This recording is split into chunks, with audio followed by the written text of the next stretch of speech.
Assalamualaikum warahmatullahi wabarakatuh. Bagaimana kabar anak-anak kelas 3? Semoga semua dalam keadaan sehat dan bahagia. Anak-anak, hari ini kita akan belajar mata pelajaran Pendidikan Agama Islam dan Budi Pekerti. Namun hari ini kita belajarnya secara daring. Jadi kalian nanti menyimak video yang telah Bukia sajikan. Namun sebelum mulai belajar, kita berdoa dulu ya supaya ilmu kita nanti bisa bermanfaat untuk kita dan orang-orang di sekitar kita. Berdoa dimulai. Bismillahirrahmanirrahim. Raditu billahi robba wa bil islami dina wa bi muhammadin nabiyya wa rasula. Rabbi zidni ilma warzuqni fahma. Rabbi shrah li sadri wa yassir li amri wahlul 'uqdatam min lisani yafqahu qawli. Amin. Dengan membaca doa tadi, semoga pembelajaran kita hari ini lancar dan kalian dapat mempraktikkan materi dalam kehidupan sehari-hari. Baik anak-anak, setelah minggu lalu kita belajar tentang kalimat thayyibah, hari ini di bab 9 kita akan belajar tentang senangnya sholat rawatib. Apa sih itu sholat rawatib? Apakah kalian sudah pernah mendengar atau ini kali pertama kalian mendengar apa itu sholat rawatib? Ya, supaya kalian paham, kita belajar bersama dulu ya. Jadi pengertian sholat rawatib adalah sholat sunnah yang mengiringi sholat fardu, dikerjakan sebelum atau sesudah sholat fardu. Lah ini, jadi sholat rawatib itu di luar sholat fardu. Sholat fardu kan ada sholat subuh, zuhur, asar, maghrib, dan isya. Apabila kalian pernah melihat di masjid atau di musola setelah azan, sebelum qomat, sebelum iqomah itu ada orang yang sholat sunnah. Sholat sunnah sebelum sholat fardu dilakukan, nah itu namanya sholat rawatib. Ada juga yang melakukannya setelah sholat fardu selesai, setelah salam, misalnya setelah salam sholat duhur, setelah dzikir kemudian dia itu melakukan sholat sunnah, itu namanya juga sholat rawatib. Jadi sholat rawatib itu adalah sholat yang mengiringi sholat fardu, tidak bisa dilakukan sendiri. Ketika kita tidak mau sholat fardu, ya kita tidak bisa melakukan sholat rawatib. Dan sholat rawatib ini bisa dilaksanakan sebelum sholat fardu ataupun sesudah sholat fardu. Kemudian sholat rawatib ini dibagi menjadi dua, yaitu sholat sunnah rawatib qobliyah dan sholat sunnah rawatib ba'diyah. Apa itu sholat sunnah qobliyah? Nah ini, sunnah qobliyah adalah sholat yang dilakukan sebelum melaksanakan sholat fardu. Jadi kalau ada orang yang melaksanakan sholat sunnah sebelum melakukan sholat fardu, itu namanya sholat sunnah qobliyah. Sebaliknya, jika ada orang yang melaksanakan sholat sunnah setelah sholat fardu, itu namanya sholat sunnah ba'diyah, dilakukan setelah sholat fardu. Jadi jangan sampai lupa ya, jangan sampai terbalik antara qobliyah dan ba'diyah. Qobliyah itu dilaksanakan sebelum sholat fardu dan ba'diyah, ba'da itu berarti dilaksanakan setelah sholat fardu selesai. Selanjutnya ada hukum dan ketentuan sholat rawatib. Hukum sholat rawatib adalah sunnah. Seperti yang kita tahu, ketika sesuatu yang memiliki hukum sunnah adalah ketika dilakukan mendapatkan pahala, tetapi ketika tidak dilakukan tidak mendapatkan dosa. Jadi sholat rawatib ini apabila kita melakukan, kita mendapatkan pahala, tetapi apabila kita tinggalkan atau tidak kita lakukan, kita tidak berdosa karena hukumnya itu sunnah. Jadi, apabila kita akan melaksanakan sholat sunnah rawatib supaya kita mendapatkan pahala, kita harus dilandasi dengan niat yang tulus karena Allah Subhanahu wa Ta'ala, bukan untuk mencari pujian dari orang lain. Selanjutnya ada ketentuan sholat rawatib. Ketentuan sholat rawatib itu sama dengan sholat fardu, sama dengan sholat pada umumnya, baik bacaannya maupun gerakannya. Begitu pula dengan rukun dan syarat sah sholatnya itu sama seperti sholat fardu. Yang membedakan di sini hanyalah niatnya saja. Jadi niat sholat fardu dengan niat sholat rawatib itu berbeda.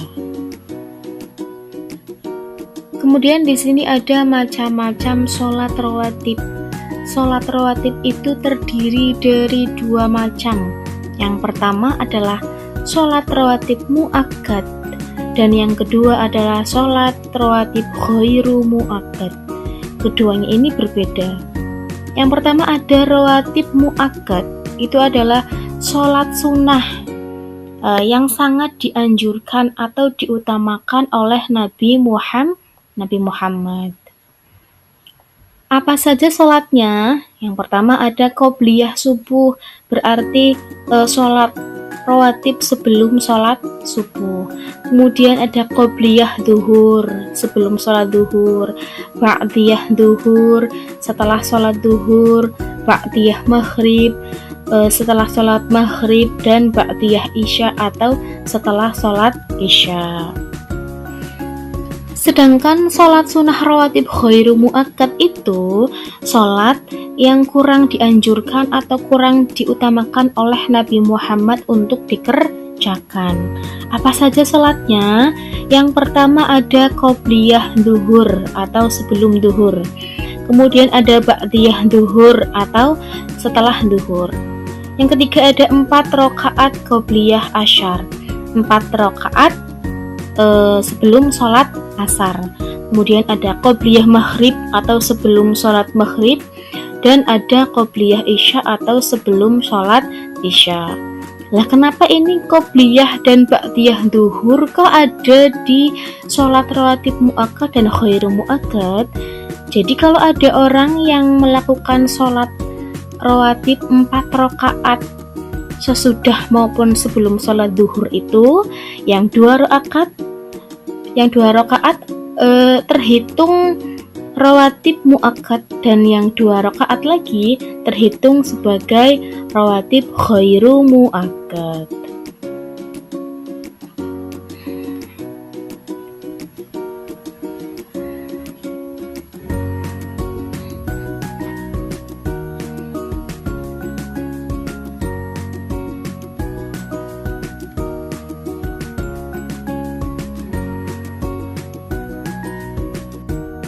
Kemudian ini ada waktu sholat rawatib ini supaya tidak lupa.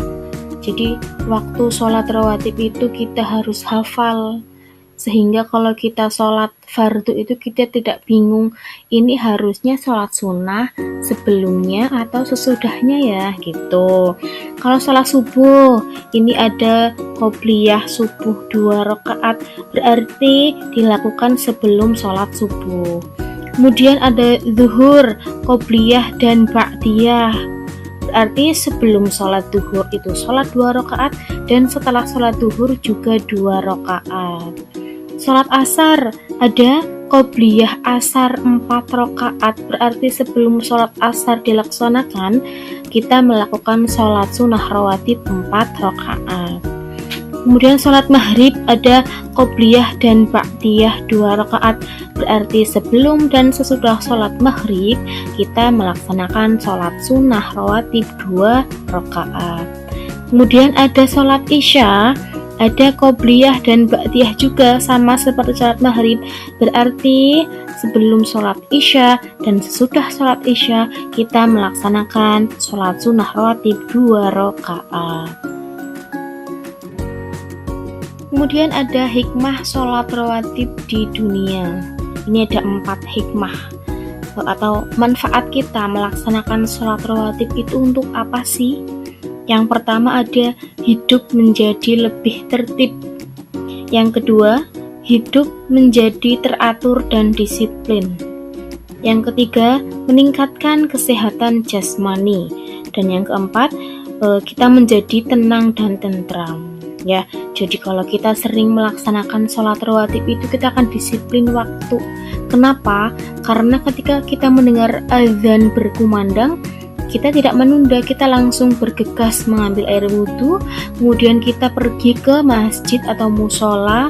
Supaya apa? Supaya tidak tertinggal sholatnya, supaya kita bisa melaksanakan sholat rawatib terlebih dahulu.